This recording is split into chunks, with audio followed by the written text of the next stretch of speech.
This is page 10 of the Vanguard newspaper. There won't be peace in Yoruba land with idolatry. That's Oluwo. There won't be peace in Yoruba land with idolatry. This is a very unfortunate statement coming from a traditional ruler who is the custodian of the Yoruba tradition and religious practices. He says, our forefathers who reigned as kings throughout Yoruba misled everybody to believe in idol worshipping. I'm sorry to say, Kabiesi, it is not idol worshipping. Just like you have crosses in churches and people have representations of Ogun, Ogun and whatever, they have representations of it. They were not worshipping the stones or whatever it is. It was a representation, just like it happens in Christianity where you have the cross and everything. And it is sad that this is an Oba that is saying this. And he says that they were wrong. The position of a king doesn't have any connection with the deities. Abba.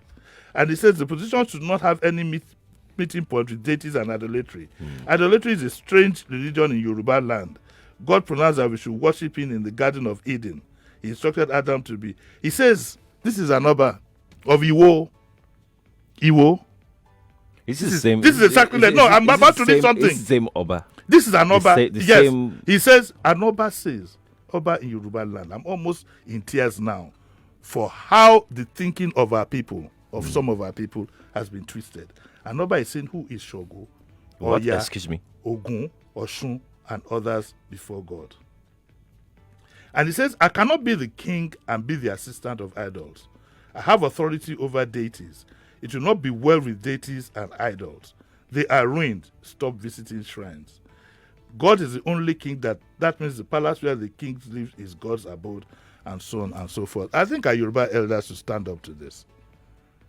They should stand up to this. You need to stand up to this. If we are the true sons of Oduduwa, we need to stand up to this. Sometimes I marvel at how our minds are so unclear about the things we want to do ourselves. It also has to do with the rally of people who went on a junket to America to say they are going to state the position of the agitation. To who? This is the same kind of thinking that produces this. This man is entitled to his beliefs, but he should have refused to be Oba, or if he discovered this along the way, he should vacate the seat.